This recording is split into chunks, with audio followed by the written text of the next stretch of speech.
Hello and welcome back to my channel. It's been 4 weeks since I started 10 habits to become a better me, which is this video here. I've linked it here if you want to check it out. My name is Marissa. I'm a multi-passionate creative with 117 projects on the go, a content creator, and an iced coffee consumer. So if you are wondering how to become the best version of yourself this fall, create your own 10 habit challenge. I'm going to walk through the 10 that I have done and my progress so far. These are personal to me. Some of them you can implement, you can add in your own, but start thinking about where do you want to be by the end of this year. And there is so much time left in the year. I know that we are getting to the cusp, probably like mid-October is when people start thinking like, I'll just wait till January.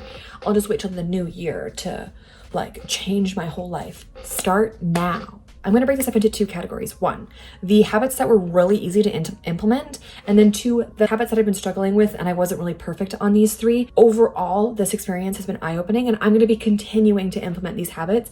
I might change a few things, but for the most part, I have had a blast implementing these 10 habits. So number one, a 10-minute walk outside.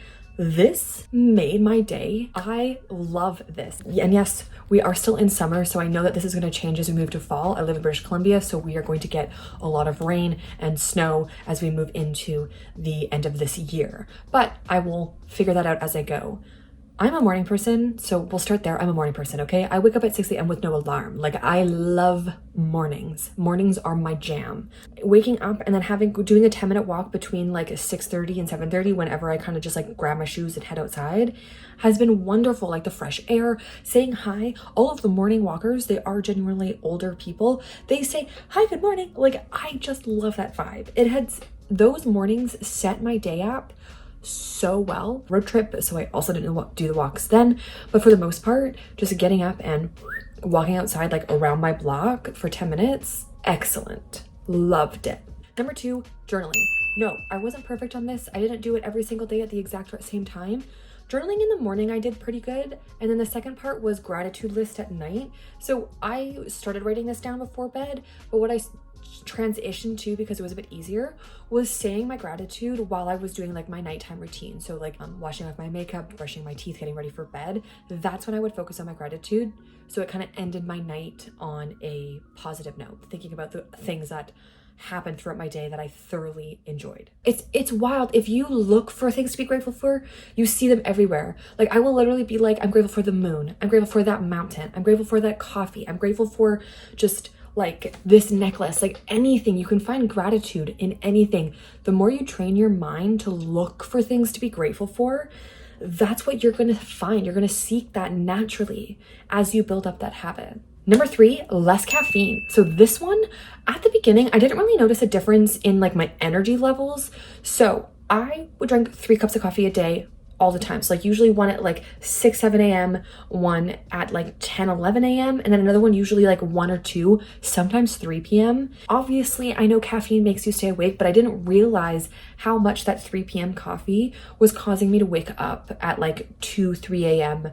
most nights. And obviously I should have known that, but like I didn't actually click until I started doing my 1 coffee and my 2 decaf in the afternoon. Like 2 nights ago, there was already a pot of coffee made. And so I just drank that instead of going to my decaf because I was like, I don't really want to waste the coffee that's already made. And so I had 3 full caffeinated coffees and I could not sleep a wink. I was like, whoa. Like, that was when I realized how beneficial the decaf was, because truthfully, my coffee consumption is merely a habit. Because I like, one, the process of like making my coffee is just like so exciting, like love it. And then also having something to sip that isn't water, I also thoroughly enjoy that. So that one was a lot easier to do and I didn't realize how beneficial it was for my sleeping habits. Number 4, writing 400 words a day. So I have been doing this now for about 90 days. So 4 weeks ago, starting like this habit I was already doing really well. I've continued this habit. I haven't missed a day. And so this was kind of just continuing the habit I've already cultivated. Number 5, this one was actually really easy, 2 fitness classes a week. So I started Pilates, which I've done 3 classes now and it's amazing. I don't know why I never actually like clued into what Pilates actually is. Like, I don't think I've ever seen like a reformer, like the carriage that you lay on and like the items that you use until TikTok. Like, I swear, like media shows Pilates as kind of like an aerobics yoga mix on like a mat at home on your TV. I feel like I never visualized a reformer until like 2 years ago. And I saw it on TikTok. And obviously reformers have existed way before that.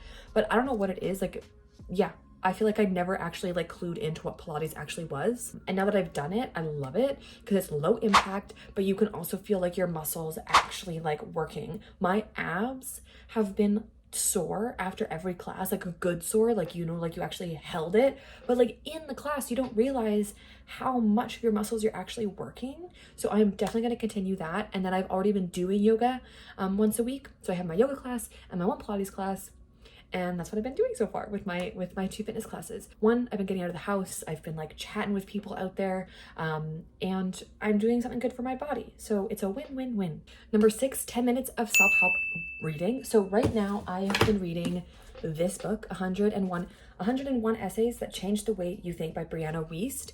And I like, some of the reviews are like, some of the stuff is very surface level, other stuff like changed my life. And I agree with that.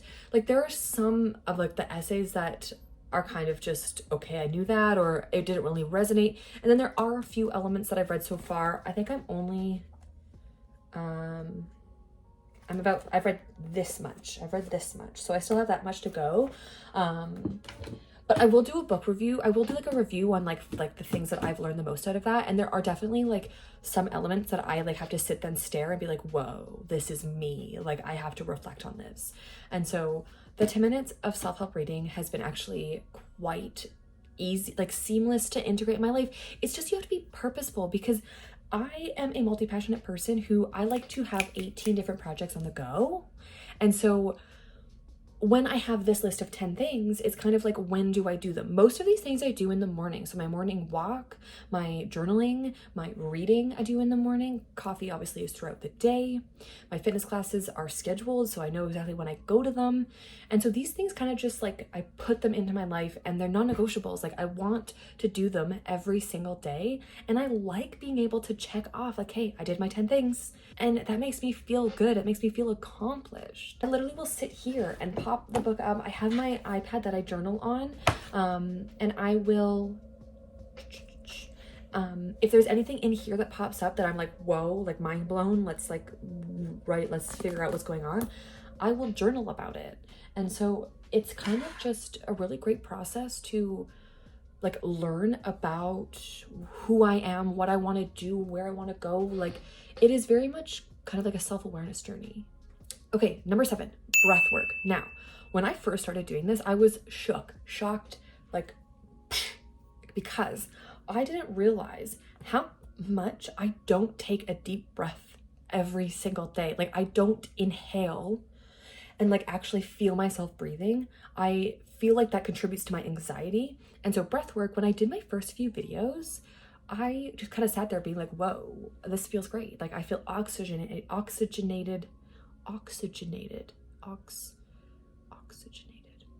sure, like energized, like I felt like ready to go for the morning. But what this has also taught me throughout the 4 weeks is that throughout the day, when I am feeling stressed or overwhelmed, or like something comes up and I'm like, oh my God, I gotta get this done, I gotta go do that, I calm myself with breathing. Like, I have been able to be like, okay, let's take a few deep breaths here. And the one that I use is inhale for 4, hold for 4, and then exhale for 4. And it centers me into like, okay, I am here now breathing. We're just going to focus on my breath.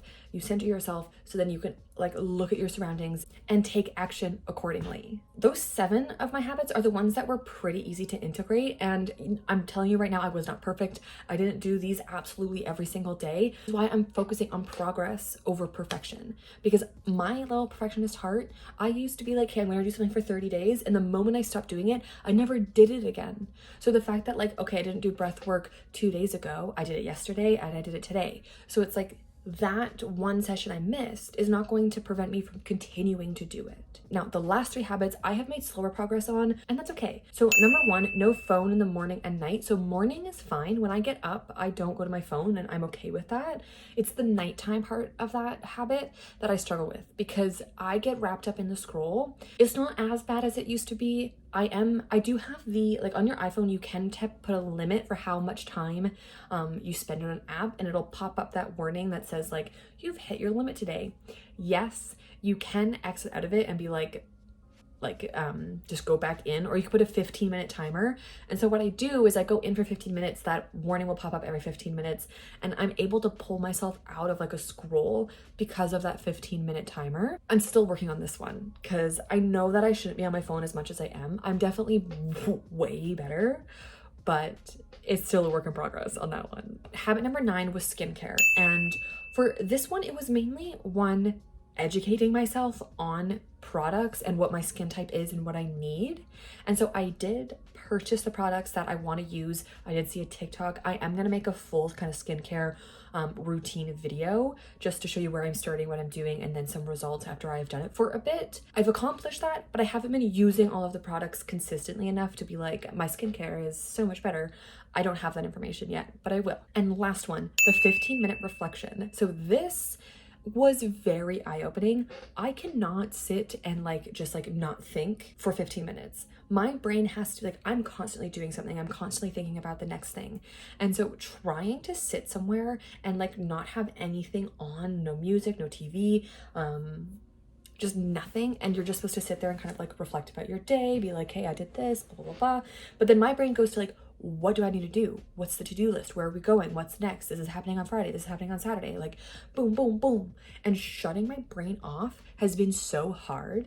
And so this habit, I think I'm going to change to a 5-minute reflection because I do not have the attention span to do 15 right now. My goal is to build up to 15, but right now we're going to do a 5-minute reflection and kind of see how that goes, because I am able to get into the zone for a bit and then I catch myself and I pull myself in, and then I like go on a tangent and then I have to pull myself back. I do think it is beneficial for us to take a moment, whether it's 2 minutes, 5 minutes, 15 minutes, to actually think about our day. And so reflecting on my day for however long I'm able to do it has allowed me to analyze my productivity and make me realize where I'm spending my time and what I can do differently the next day. Overall, these 10 habits have helped me become a better me and allowed me to focus on the progress over the perfection, and being able to implement the small things that I know are going to lead to the bigger results that I crave for my life. So if you have any habits that you want to start building, now is the time to do it. Start your own 10 habit challenge this fall, because we still have like 3 and a bit months left in this year, in 2023. Where do you want to be December 31st, 2023? How do you want to start January? Now is the time to assess your life and take action. That is everything I have for you in this video. If you can like it, subscribe so you don't miss any other videos. I will see you guys in the next one. Bye.